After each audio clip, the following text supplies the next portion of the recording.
Asha Degree. 25-year-old case at the brink of being solved. Asha Degree.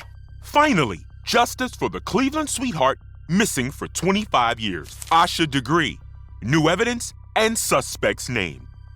Since Asha was only 9 years old, there isn't much of a story to tell. Her life had barely begun.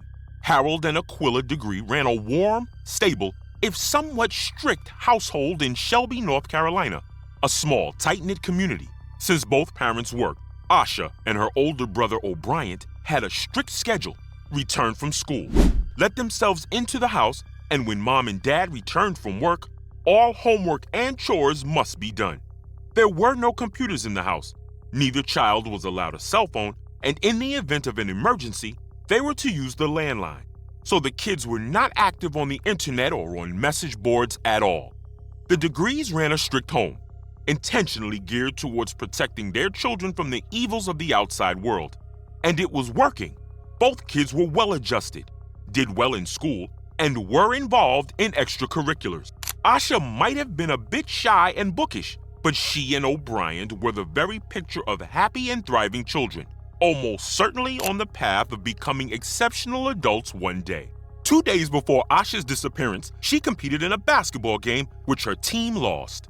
Asha's father had to console her, but the fourth grader seemed to recover from the loss relatively quickly. The next day, on Valentine's Day, the family attended church, and Harold Degree was scheduled to work a double shift that night. So Aquila put the kids to bed at 8 o'clock and called it a night early. Asha and her brother shared a room in the rented duplex, so neither child was alone at any point in the night, which was a good thing for Asha because she was deathly afraid of the dark, and that night there was a storm raging outside and a car had crashed into some power lines close by, knocking out the entire neighborhood's electricity. Asha's one other fear in life was of dogs. She was afraid of them enough that she never walked in the neighborhood alone at all. She was even skittish about canines being walked on leashes. So being shy, afraid of the dark, and unwilling to walk anywhere by herself, the Degrees would never have expected Asha to go anywhere unattended, let alone without permission. It just wasn't like her at all. At 12:30, Harold returned home, checked on the children, and headed off to bed himself. Both Asha and O'Brien were apparently fast asleep, and the power had come back on. Harold checked on them again around 2 in the morning on his way back from the bathroom. O'Brien briefly woke up when his father opened the door, and as he was drifting back off to sleep, he recalled hearing Asha's bed squeak. The sound was so minor that he simply thought that she'd rolled over, so he went back to sleep without a second thought. Then, sometime between 2:30 and 6:30 a.m., Asha disappeared. Aquila went in to wake the children at 6:30. They hadn't been able to take a bath the night before due to the power being out, and she wanted them to clean up properly before school. But only O'Brien was in the bedroom. Aquila searched the house and went next door to her sister-in-law's residence, but Asha was nowhere to be found. 10 minutes after the discovery of Asha's empty bed, 911 was called. And 6 minutes after that, the police were already there. There is no question that authorities took this very seriously. From the moment they got there, Asha was considered a missing person, and they were treating this case with extreme urgency. They discovered that the window next to Asha's bed was open, with no signs of forced entry, and that there were several items missing from her room, namely a book bag, Asha's favorite Tweety Bird purse, and a few items of clothing. By the looks of things, Asha had packed a bag and climbed out the window herself. But we're talking about a girl who's afraid of the dark, had never run away before, and outside of being a little upset about a basketball game, had no reason to be in any emotional distress. Naturally, the police wanted access to all the family's electronics. Online predators were already a major concern in the year 2000, and the first place to look would be to see if Asha was in contact with anyone who could possibly convince her to leave her home willingly.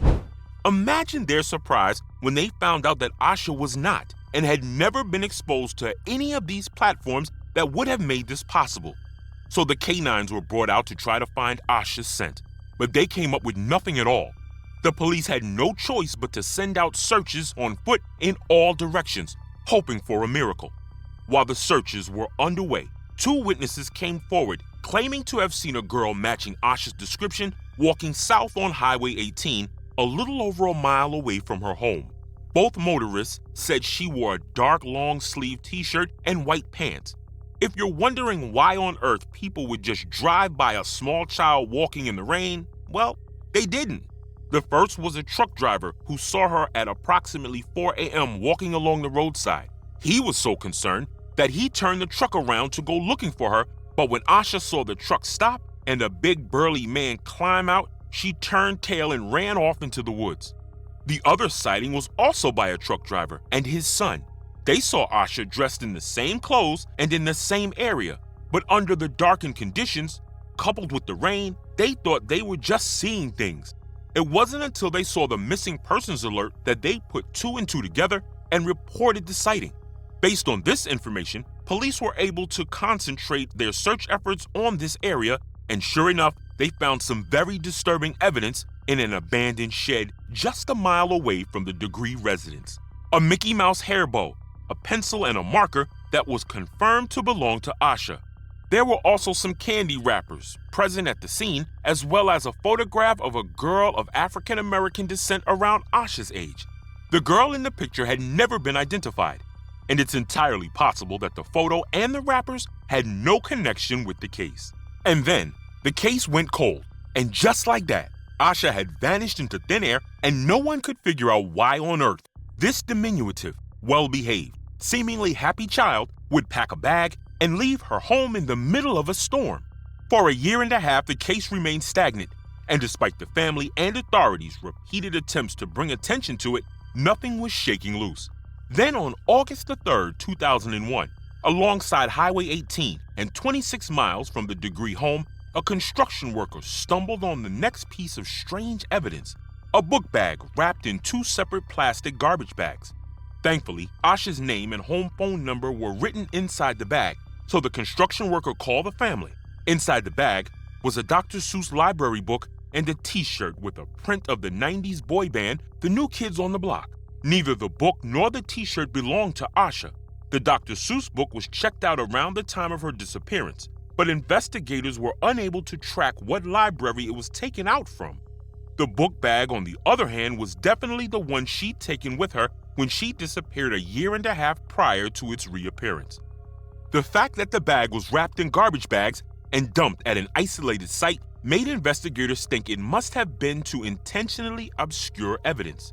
In 2016, there was some movement in the case with the announcement from the FBI that Asha was possibly seen getting into a 1970s dark green Lincoln Continental Mark IV or a Ford Thunderbird with rust on the body of the car.